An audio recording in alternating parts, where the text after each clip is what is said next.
तिथेच असतात ना, ते तरी कुठे परळीत राहतात? तेही परळीत नसतात. ते फक्त ऑफिसला भेटीगाठीसाठी परळीच्या लोकांसाठी ती वेळ देतात. नाहीतर परळीला आल्यानंतर मुक्कामी वगैरे सर्व गावाकडेच असतात ते. पण धनंजय मुंडे साहेबांना कोणी मित्र नाही आहे असंही ते म्हणाले.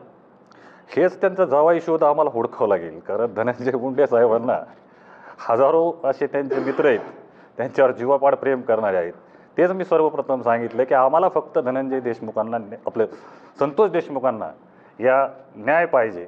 याच्यासाठी धनंजय मुंडे साहेबांचा कुठलाही कार्यकर्ता आम्ही आज बोलत नाहीत.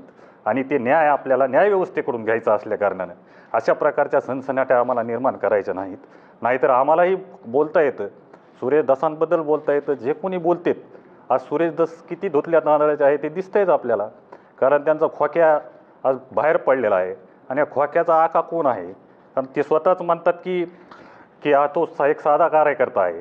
आणि असा साधा कार्यकर्ता जर 200 मोरं हरणं कापून खातो, मग याच्या मागं हा सुरेश दस नसतील एक हे कुठं सांगता येईल?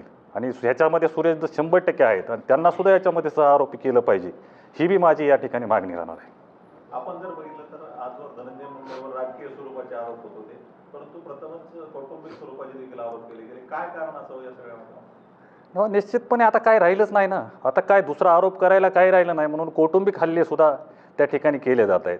पण कुठवर सहन करायचं? एक सहनशक्तीची पण एक मर्यादा असते.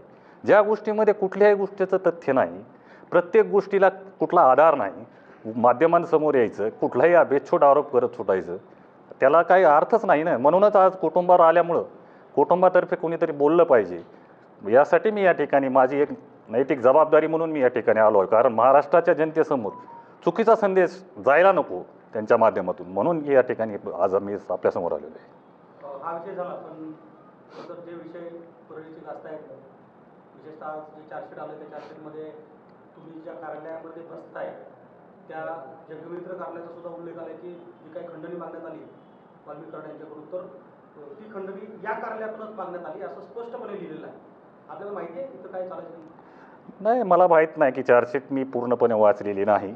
पण जे काय असेल ते तपासा. ती चार्जशीट आहे म्हणजे कोर्टासमोर ती गोष्ट गेलेली आहे, न्यायप्रविष्ट आहे.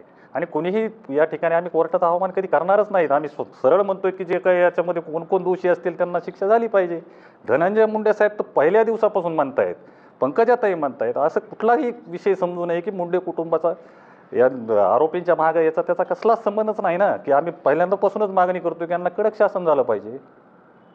पण एवढं सगळं झाल्यानंतर तुम्हाला असं वाटतं का की परळी शहरामध्ये, परळी परिसरामध्ये अथवा अशा काही घटना घडत होत्या ज्यामध्ये आपल्यावरही काही आरोप झाले होते मधल्या काळामध्ये, की काही चुकीचं चालत होतं, किंवा या काळामध्ये जे आरोप झाले ते आरोप कशासाठी करण्यात आले किंवा त्याचा आधार काय होता? आरोप हे राजकीय प्रेरित आहेत. राजकारणात म्हणजे धनंजय मुंडे साहेबांना असं तुम्ही राजकारण म्हणजे ह्याच्यामध्ये हरवू शकत नाहीत. त्यामुळे त्यांना बदनाम केलं जातं आहे. परळीची तशी ॲक्च्युअल परिस्थिती नाही आहे. ही घटना जी घडली आहे ती अतिशय दुर्दैवी आहे.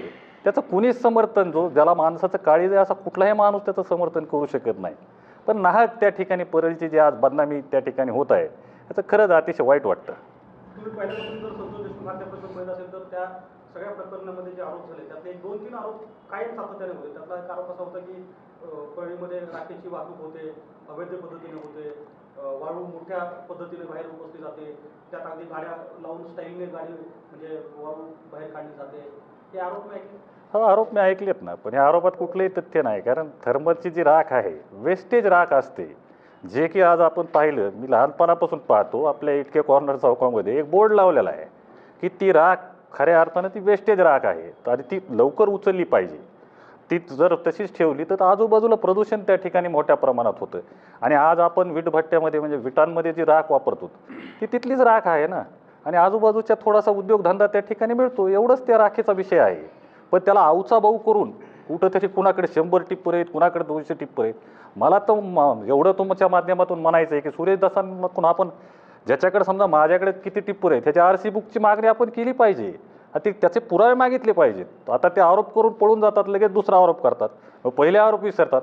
आता तुम्ही मागा राख, खरंच राखेमध्ये किती टिप्पर चालतात, किती कुणाचे, ते ज्याच्याकडे 100 टिप्पर बनले होते ज्याच्याकडे त्यांचे RC बुक वगैरे ते द्या म्हणावं, त्याचा पुरावा तुम्ही मागितला पाहिजे. मला या ठिकाणी साहेब खरंच सांगावंच वाटतं ते.